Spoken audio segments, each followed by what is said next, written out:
Welcome back to the Blossoming Classroom. I want to explore the ideas of social or scripted stories. I'm not sure how many of you have heard that term before. It's a term that is used for writing a story to explain behavior.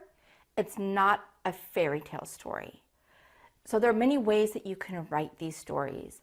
There's a link in the description below to several websites that kind of step you through how to write these stories, because it's really important that as we're writing them, we keep certain steps in mind. We use these stories to help support behavior in the classroom or to help support behavior at home.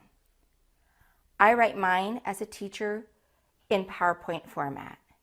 It makes it easy for me to put pictures and just a couple words together and to be able to print them out and staple them. I'm going to show you a scripted story that I've written about hitting and how that's in PowerPoint format.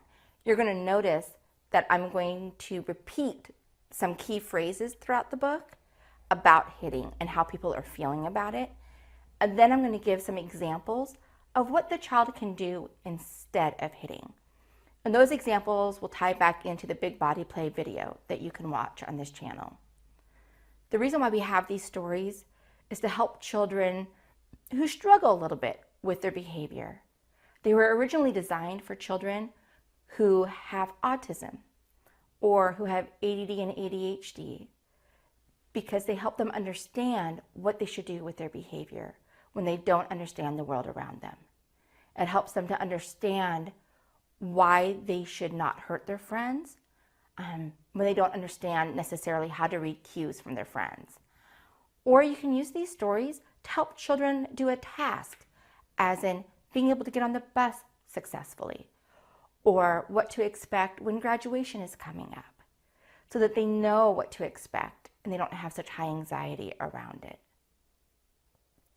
One of the great things about these scripted stories is that you can write them and then you can share them with parents. So when a parent comes to pick up their child and you let them know, you know what, Tracy had some troubles today hitting, you can hand them the scripted story and say, could you please read this story with Tracy tonight? And could you practice hitting a pillow? Now you've given the parent something to empower them at home to have a discussion and have some quality time instead of just letting them know that their child hit.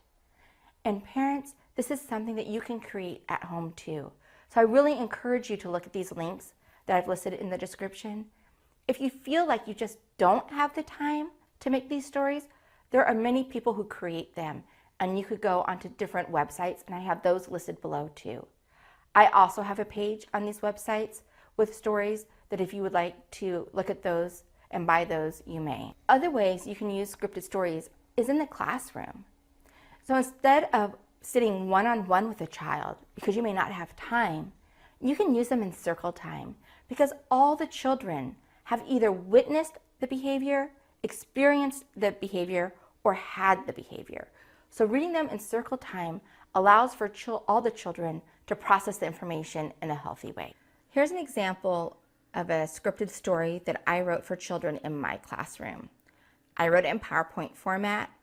I used images that I found on Google Images that I could not find that they were copywritten anywhere.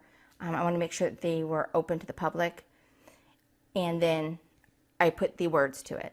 So this one is called When I'm Frustrated, and it's about hitting. And as you can see, I have a boy and a girl represented here so that we're not identifying just with one gender. So it says, sometimes when I am playing, I feel frustrated or mad. When I feel frustrated or mad, sometimes I hit my friends. When I hit, my friends feel scared.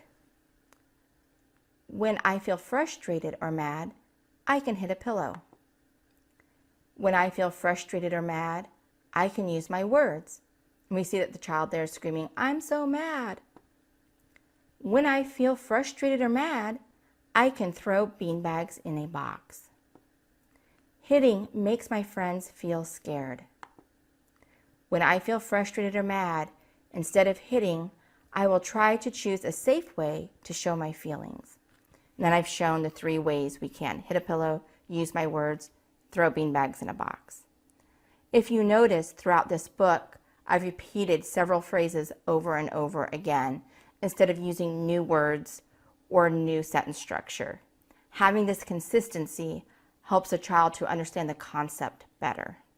Here's another scripted story I wrote for the classroom. This one's a little bit longer than the other one that I wrote about hitting, and it is titled When I Am Mad.